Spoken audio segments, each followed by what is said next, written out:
Amantes en Lisboa de Bárbara Cartland, capítulo 6. Camino al palacio, Felicita estaba tensa por la emoción. Casi no se dio cuenta de que la duquesa permanecía silenciosa, manteniendo en sus labios una leve sonrisa. Sin embargo, Felicita tenía la impresión de que no estaba muy feliz. Parecía extraño, pero era algo que ella no podía expresar con palabras.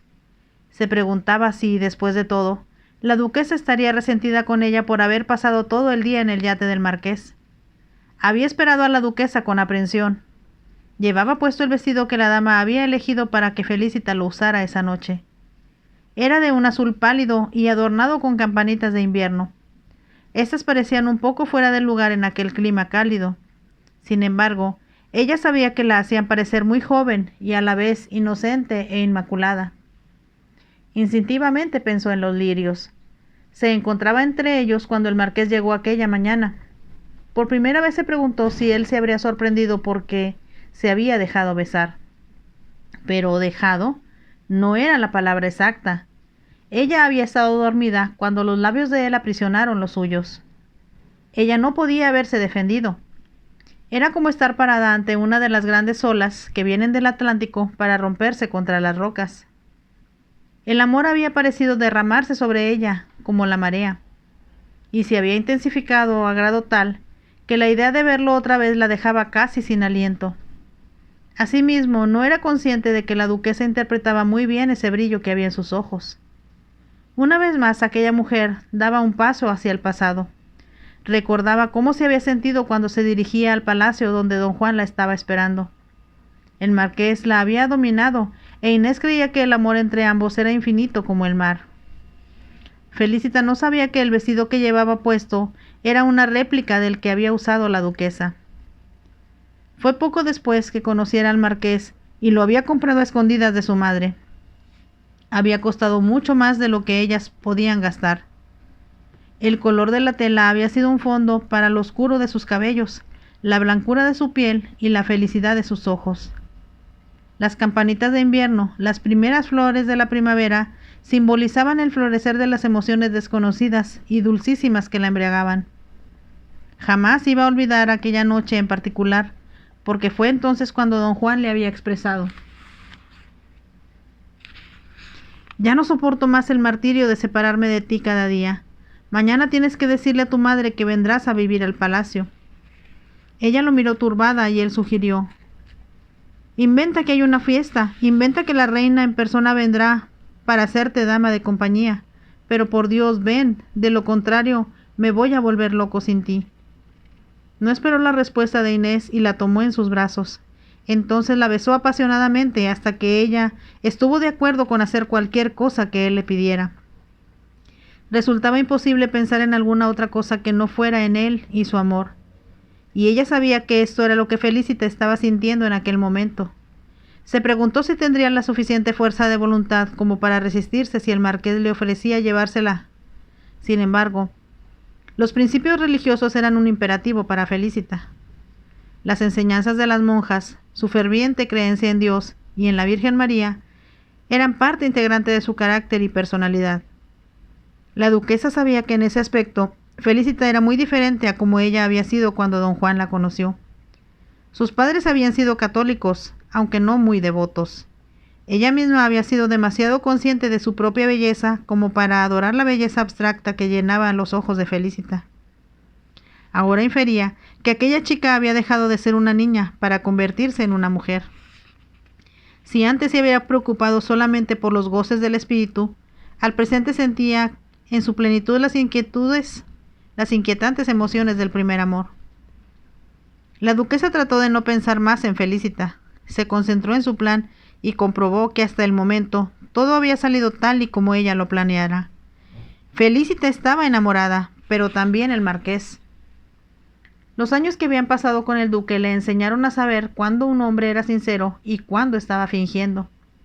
También sabía que lo que llamaban amor no era sino el deseo pasajero por una cara bonita y un cuerpo seductor. Todo estaba ocurriendo con asombrosa rapidez. No obstante, hubiera apostado una gran parte de su fortuna, asegurando que el marqués se encontraba completamente cautivado por Felicita. Ahora era solo cuestión de ver cuánto tiempo tardaba él en declarar su amor. Si sucedía aquella noche, la duquesa estaba preparada. Los caballos dieron vuelta ante la reja y comenzaron a ascender por la colina hacia el palacio. Los últimos rayos del sol convertían en oro las cúpulas y los remates en espirales de los minaretes. Todo era tan bello que la duquesa percibió cómo Felicita contenía el aliento. Sabía que una vez más la muchacha se encontraba en una tierra de fantasías donde nada era real. Todo parecía encantado. Como era costumbre, los lacayos con libreas extendieron la alfombra roja. El mayordomo hizo una reverencia profunda y la duquesa entró en el palacio con Felicita detrás de ella. Dos lacayos se apresuraron a abrir las puertas del salón, pero antes que pudieran hacerlo, como movido por la impaciencia, el marqués ya las había abierto. Solícito salió de la habitación para recibir a la duquesa. «¿Sabe cuánto me alegra verla?», exclamó él. Ella reconoció la sinceridad en su voz. Respetuoso, le besó la mano. Pero como si no pudiera evitarlo, sus ojos ya estaban fijos en Felicita. Por un momento ambos se miraron y ella olvidó hacer una reverencia. Y cuando al fin la hizo, sintió como los dedos de él se cerraban sobre los suyos. Tuvo que hacer un supremo esfuerzo para no lanzarse a sus brazos. «Ahora podremos pasarla bien», aseguró el marqués. «Las fiestas siempre hacen muy difícil el poder dialogar con las personas que nos interesan». «Sin embargo, yo la pasé muy bien anoche», comentó la duquesa. Con la tranquilidad de una anfitriona experimentada, ella comenzó a hablar acerca de los invitados. Ella contó algunas anécdotas divertidas acerca de algunos de ellos que había conocido en el pasado. Tal como lo había esperado, él rió alegremente, pero al mismo tiempo sus ojos permanecían fijos en Felicita. Cuando ella rechazó una copa de champaña que le ofreció uno de los sirvientes, él se puso de pie y tomando una copa de la bandeja se le ofreció directamente a Felicita. «Esta noche celebraremos lo que para mí ha sido un día perfecto», exclamó él. La joven se percató de que don Álvaro miraba sus labios y que estaba pensando en la primera vez que la había besado. Ella se ruborizó y de manera sumisa tomó un sorbito de la copa. Entraron en el comedor y Felicita se dio cuenta de que al marqués no solo se mostraba feliz, sino que realmente la estaba pasando bien. Les contó historias muy interesantes acerca del palacio, sus propiedades y la gente que vivía en ellas. Sin embargo, no cometió el error de hablarle a la duquesa acerca de los amigos y conocidos en común que tenían en París. Esto hubiera excluido a Felicita de la conversación. En su lugar, habló de cosas que ella pudiera entender y que sabía que iba a disfrutar. Algunas veces se refirió a la historia de Portugal. Cuando habló acerca de los caballeros, se percató de que ella lo estaba imaginando vestido con una armadura reluciente. La comida estuvo aún más deliciosa que la de la noche anterior. Mientras cenaban, una orquesta oculta en la galería de los músicos comenzó a tocar con suavidad, como un fondo gratísimo a su animada charla. Esa noche la mesa estaba decorada con piezas de oro y piedras preciosas. El marqués refirió que éstas habían pertenecido a su familia desde hacía muchos años y que fueron talladas por los más famosos artesanos del mundo. Todas las orquídeas que decoraban la mesa eran blancas. Felicita intuía por qué las había seleccionado el marqués. Más tarde, observó que había una enorme profusión de lirios en floreros colocados a ambos lados de la chimenea. Ella le dirigió una leve sonrisa y él supo que le estaba dando las gracias por tantas sutilezas. Después que la servidumbre se hubo retirado, ellos continuaron un largo rato sentados ante la mesa. La suave música de Strauss llenaba el ambiente. Más tarde pasaron de nuevo al salón. La luz eléctrica ya había sido instalada en muchos edificios de Lisboa, pero el marqués insistía en que ésta echaría a perder el palacio. La luz que emanaba de los candelabros de cristal colocados sobre las mesas era suave y ciertamente acogedora. Se respiraba la fragancia de las flores y por las ventanas abiertas se podía contemplar el cielo tachonado de estrellas.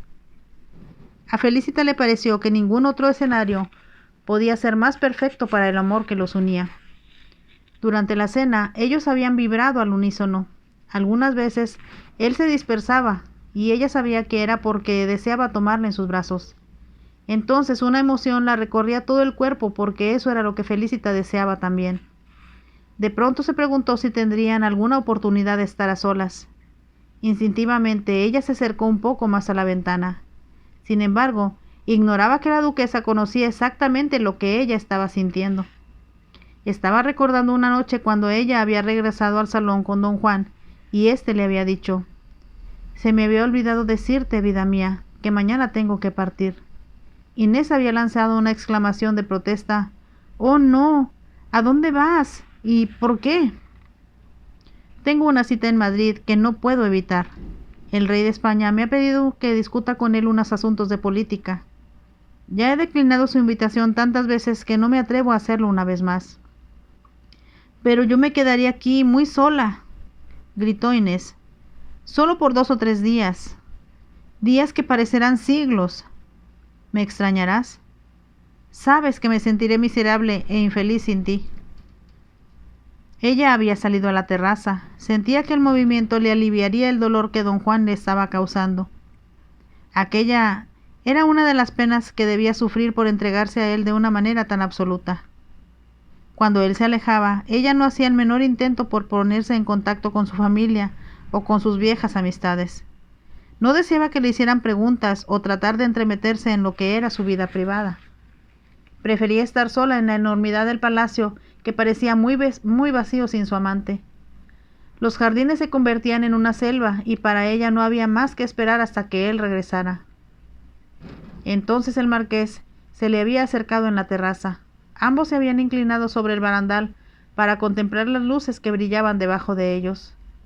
Como si hubiera leído sus pensamientos, él dijo: «Yo te aparté de todo eso. ¿Te arrepientes de vivir en las nubes o te gustaría volver?» «¿Cómo puedes hacerme una pregunta tan absurda? Yo soy feliz, total y completamente feliz, pero tengo miedo». «¿Miedo?», preguntó él. «Sí, de que pueda perderte cuando te alejes». Él había reído con una risa muy tierna. «Eso es imposible. Yo regresaré tan pronto como pueda. ¿Y qué son 2 o 3 días dentro de toda una vida?». La duquesa pensó con amargura cómo toda una vida se había reducido a 5 años. Después de ese lapso, ella no le había parecido lo suficientemente conveniente para él. La rechazó porque su sangre no era del mismo linaje que la del marqués, don Juan de Oliveira. Cada vez que lo recordaba sentía como si él le hubiera clavado una filosa daga en el corazón, y ella había muerto de aquella agonía. De pronto, advirtió que don Álvaro se había reunido con Felicita junto a la ventana. Ella lo estaba mirando a él, y pensó que quizás él la indujera a salir al jardín. Entonces ambos podrían hablar sin que la duquesa escuchara lo que estaban diciendo. Pero él la contempló durante un largo momento, y ella sintió un leve estremecimiento porque la miraba a los labios. Con una leve sonrisa, él extendió la mano y tomándola de ella dijo: «¿Qué estamos esperando?». Ella no comprendió, pero no le soltó la mano. Cuando él la condujo de regreso hasta donde se encontraba la duquesa, se detuvieron delante de ella. «Madame», empezó a decir el marqués, «tenemos que comunicarle algo que quizás no la sorprenda». La duquesa lo miró y él continuó diciendo: «La condesa y yo nos amamos. Tal vez le parezca demasiado prematuro, pero nos amamos desde el primer momento en que nos vimos». Miró a Felicita y prosiguió: «Desde el principio de los tiempos ya estaba predestinado que nosotros nos encontraríamos en esta vida». Mientras él hablaba, Felicita se le acercó un poco más. Él rodeó con el brazo su cintura y ella apoyó la mejilla en el hombro del marqués. «No me sorprenden», respondió la duquesa, después de lo que pareció ser un silencio muy prolongado. «Pero, ¿qué piensan hacer al respecto?». «La respuesta a su pregunta es muy sencilla», respondió el marqués. «Nosotros deseamos casarnos tan pronto como usted nos dé su consentimiento. 1 semana o 10 días. Yo no puedo esperar más». Felicita hizo un ademán de asombro, y al comprender lo que él había dicho, miró a la duquesa suplicante. Los pensamientos se acumulaban en su mente. Se preguntaba si la duquesa le diría la verdad o si lo iría a dejar en el engaño por el momento. Estaba tan feliz que no podía formular su propia opinión. «¿Escuché bien?», preguntó la duquesa con calma. Ella habló con una voz que pareció diferente a la que usualmente empleaba. «¿Usted desea casarse con mi sobrina y heredera?». Yo deseo que Felicita sea mi esposa, declaró el marqués. ¿Estás seguro de eso? Como ya le expresé, respondió el marqués. Quizá parezca muy prematuro, cuando en realidad acabamos de conocernos. Sin embargo, el tiempo no existe cuando se trata del amor. Así que, por favor, señora duquesa, sea comprensiva y permítanos casarnos lo antes posible. Al decir eso, hizo un gesto con la mano antes de continuar. ¿Dónde podría ser más apropiado que en la capilla de mi propio palacio? La duquesa extendió la mano. Acércate, Felicita. La joven obedeció. La duquesa la hizo sentarse junto a ella en el sofá, mientras que el marqués permaneció de pie. Usted me ha pedido, comenzó a hablar con voz baja, que autorice el matrimonio entre usted, el marqués don Álvaro de Oliveira y Vasconles, y una chica a la que usted conoce como Felicita y a la que dice amar. Nos amamos, afirmó el marqués con su voz grave. Que ella lo ame a usted, lo puedo creer, observó la duquesa, pero yo dudo que usted la ame a ella lo suficiente. El marqués hizo un gesto que era muy elocuente y exclamó: Tengo 32 años, ya estuve casado en una ocasión, y resultó un completo fracaso. Entonces decidí que nunca más aceptaría un matrimonio por conveniencia, y que iba a buscar a alguien a quien yo amara, y que también me amara a mí. Él sonrió y esto lo hizo verse muy atractivo, y continuó: Por fin la he encontrado ahora, y me considero el hombre más afortunado del mundo. Palabras, palabras, espetó la duquesa. Palabras que yo ya escuché antes, y en esta misma habitación.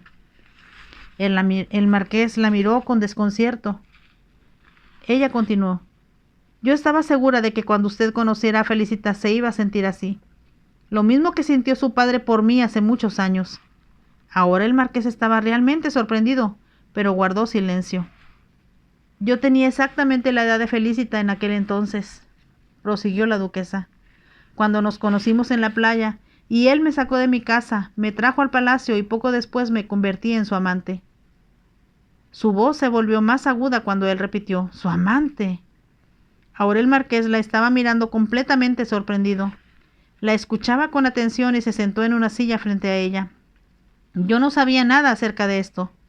¿Por qué iba a saberlo?, preguntó ella. Y después de 5 años, su padre me comunicó, con infinita crueldad, que iba a casarse con alguien cuya sangre él consideraba mucho mejor que la mía, y entonces creí morir. En el rostro del marqués había una expresión de incredulidad, mientras la duquesa continuaba diciendo: Le estoy confesando la verdad, aunque sea difícil de explicar. Don Juan se marchó a Inglaterra, y a su regreso me comunicó que se había comprometido con la mujer que fue su madre, porque ella era la hija de un duque. Felicita murmuró algo. Era lo suficientemente inteligente como para comprender hacia dónde iba la duquesa. Ella quería gritar de horror, mas no se podía mover, no podía articular palabra. Solo pudo permanecer donde estaba y continuar escuchando lo que la duquesa estaba diciendo. Él me entregó dinero y me sugirió que me fuera a París, donde sin lugar a dudas encontraría a otro hombre que se convertiría en mi protector, tal como él lo había sido hasta entonces. Su voz se volvió angustiosa al declarar: Yo lo amaba. Le había entregado sin ambajes mi corazón. Jamás pensé por un momento que nuestro amor fuera algo bajo o degradante, y que yo para él no fuera sino una mantenida a quien se podía despedir con dinero. Ella casi escupió las palabras antes de exclamar: Yo dije que creí morir y usted no me creyó, pero es exactamente lo que hice. Llegué hasta el mar para lanzarme a las rocas, pero fui salvada por el duque de Monruil, quien más tarde se convirtió en mi esposo. Su voz se hizo más aguda al proseguir: Y aunque él se casó con mi cuerpo y con mi mente, nunca pudo tener mi corazón. El marqués don Juan lo había destrozado para siempre. Felicita pudo sentir el inmenso dolor de lo que ella estaba narrando.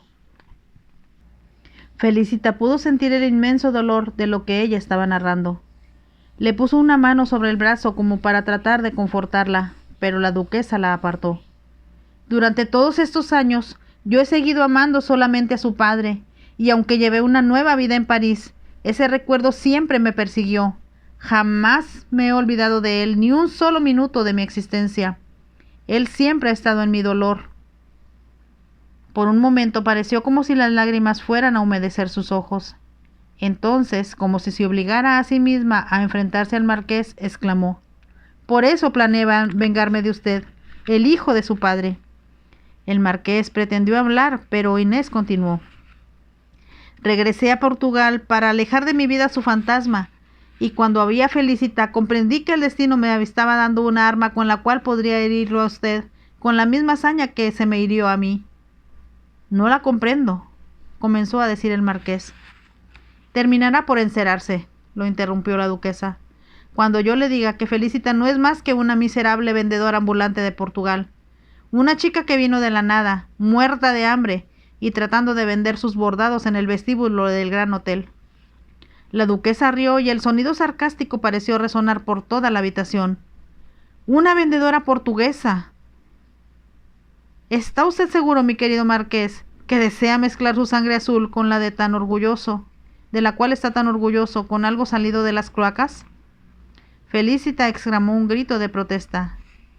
«Me dicen que usted jamás encontró a alguien tan suficientemente buena como para casarse con ella», continuó diciendo la duquesa, «aunque me parece que su padre, quien me consideró por debajo de su nivel, no estaría muy satisfecho con su elección».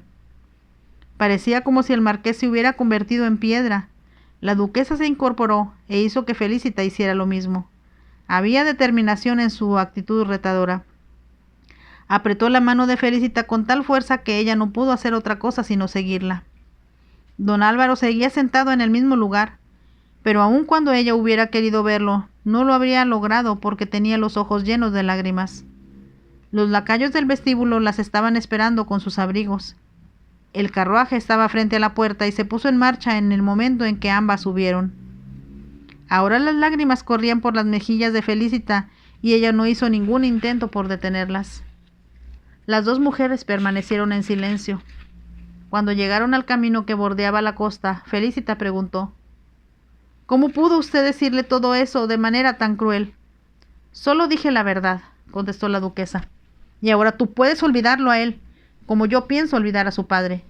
«Yo nunca, nunca podré olvidarlo», aseguró Felicita con voz quebrada. «Pamplinas», respondió la duquesa. «Mi amor duró 5 años y el tuyo ni siquiera 5 días». Felicita no respondió.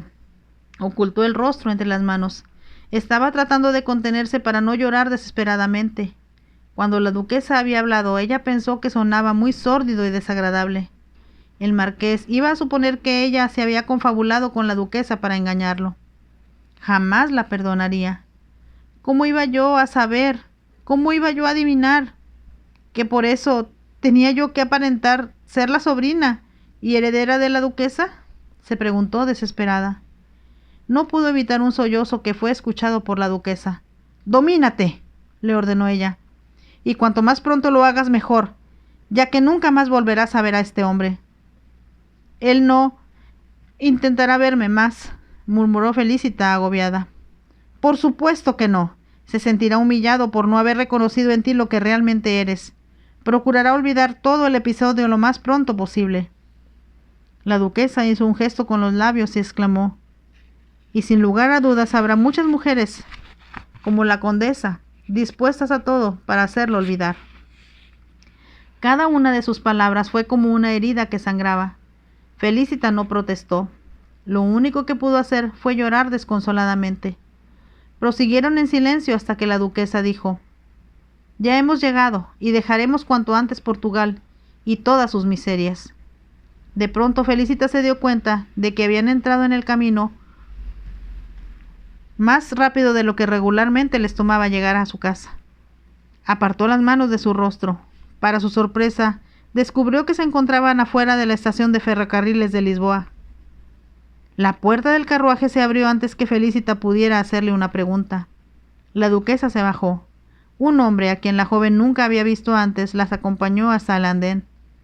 Para sorpresa de Felicita, allí las estaba esperando la doncella personal de la duquesa, frente a un carro del tren. Aquel era diferente a los que ella había visto en el pasado. Por supuesto, le tomó unos segundos darse cuenta de que se encontraban en un andén lateral y el tren era tan corto que tenía que ser privado. Pedro y los otros 2 hombres de la villa se encontraban allí también. La duquesa le dio las gracias a Pedro y al hombre que las había acompañado, y que Felicita supuso que era un correo. La dama le entregó una cantidad de dinero para distribuir entre los empleados. Enseguida la duquesa se subió al tren. Felicita la siguió.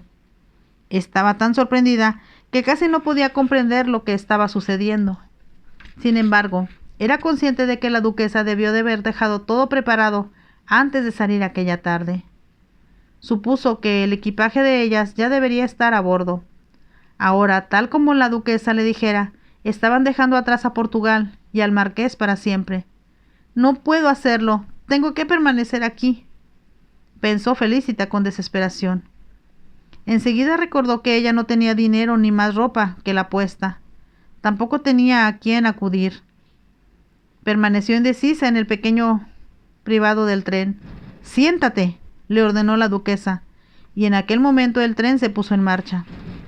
«Todo fue arreglado como usted lo pidió, madame», dijo el correo en francés. «¿Desea usted una copa de champaña y algo quizás de comer?» «Nada de comer, Henry, gracias», respondió la duquesa.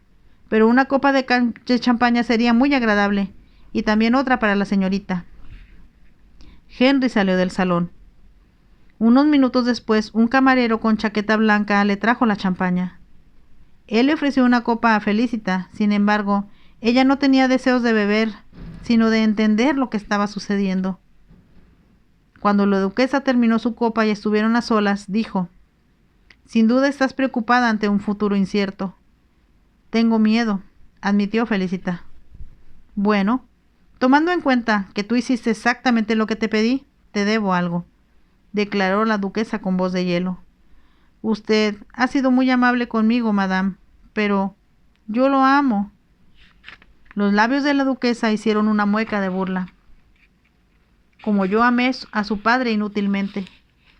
Yo creí que él me amaba por mí misma». «Entonces eres una tonta, tal como yo lo fui», respondió la duquesa. «Los hombres son iguales, y para aquellos como el marqués el amor solo cuenta si está acompañado por la cuna». Las lágrimas cegaron a Felicita.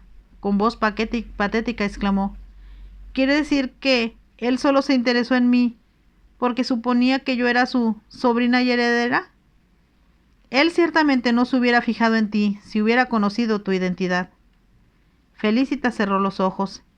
Sintió que la duquesa le había dado un golpe mortal, pero era la verdad. ¿Cómo iba el marqués a fijarse en una mujer de su condición? Una vendedora ambulante, como las que se juntan en las plazas y acosan a los turistas para tratar de venderles sus mercancías. Su tortura era tan intensa que deseó morir. Al igual que la duquesa, dijo que ella también había muerto. Sin embargo, la joven que amara intensamente al padre del marqués había vivido para convertirse en una gran duquesa. «Supongo que será mejor que te diga», interrumpió Inés, «lo que tengo planeado. Quizá te sorprenda, pero voy a enviarte a Inglaterra». «¿A Inglaterra?», exclamó Felicita. «Yo jamás he estado allí». «De cierta manera yo me siento responsable de ti», observó la duquesa, «y hay una remota posibilidad de que el marqués desee convertirte en su amante». El corazón de Felicita dio un vuelco. Si ella pudiera verlo una vez más, si pudiera explicarle lo que realmente había sucedido, si él todavía la amaba, aunque fuera un poco. De pronto comprendió lo que la duquesa estaba suponiendo y se sobresaltó. Por supuesto que nunca haría nada tan equivocado ni tan perverso como convertirse en la amante de un hombre, aun amando al marqués con toda su alma. No solo su madre se horrorizaría, sino que también la Virgen María, a quien ella elevaba sus plegarias, le diría que aquello era un pecado. Sus años en el convento le habían enseñado que convivir con un hombre sin estar casada con él era degradarse. Con una voz que pareció provenir desde muy lejos, ella preguntó: «¿Dijo usted, madame, que me iba a enviar a Inglaterra?» «Así es», respondió la duquesa. «Es un lugar donde el marqués no te buscará, si es que se toma la molestia de intentarlo». Al decir eso miró a Felicita. Se dio cuenta de lo patética que se veía la chica, con las lágrimas deslizándose por las mejillas. Tenía las manos juntas en un esfuerzo por dominarse. Estoy segura de que en Inglaterra encontrarás trabajo de algún tipo, continuó la duquesa. Y sin lugar a dudas, la gente estará dispuesta a comprar lo que tú haces. Sin embargo, yo nunca he estado en Inglaterra. Entonces será una nueva experiencia para ti, respondió la duquesa. Y me estoy portando extremadamente generosa. Voy a darte el dinero para el pasaje y también voy a depositar a tu nombre 500 libras en un banco londinense. Ella hizo una pausa, pero Felicita nada dijo, así que continuó. Con esa cantidad no estarás desprovista mientras encuentras algo que hacer o alguien que cuide de ti. Era una cantidad generosa, pensó Felicita, pero al mismo tiempo se sentía aterrada. Por lo menos en Portugal había gente que, como la casera, iba a ser caritativa con ella. Quizá podría encontrar a algunos de los amigos de su padre para que la ayudaran, pero en Inglaterra... Ahora que eso ha quedado ya arreglado, debemos acostarnos para descansar, dijo la duquesa. No llegaremos a París sino hasta mañana por la tarde, así que disfruta de estas comodidades mientras se pueda. Al hablar se puso de pie y añadió: Tengo la satisfacción de saber que el marqués don Álvaro permanecerá despierto hoy toda la noche, porque le he dado mucho en qué pensar. De inmediato salió del privado. No se percató de que Felicita se había cubierto el rostro con las manos. Lloraba desconsoladamente. Había despertado de su sueño y su felicidad se había quebrado en 1000 pedazos. Ahora estaba sola y desamparada. Había perdido el tesoro más maravilloso que jamás conociera, el amor. Se deslizó de la silla en la cual estaba sentada y se arrodilló en el suelo. Entonces lloró con desesperación hasta que las lágrimas corrieron entre sus dedos y fueron a caer sobre la alfombra. De pronto se escuchó una explosión ensordecedora. Fue tan tremenda que por un momento sus lágrimas cesaron y ella quedó como petrificada. Después vino otro golpe y todavía uno más. Todo parecía derrumbarse en su alrededor. De pronto, cuando el piso se movió, ella se dio cuenta de que el vagón se estaba volcando. En ese momento se dio cuenta de que el tren había chocado. Súbitamente algo duro y pesado la golpeó en la cabeza. La oscuridad la cegó y ella ya no supo más. Fin de este capítulo que, como vemos, está más interesante que el anterior. Se está poniendo muy buena la trama. Si te gustó, por favor déjame un like y te espero en el siguiente capítulo. Bye.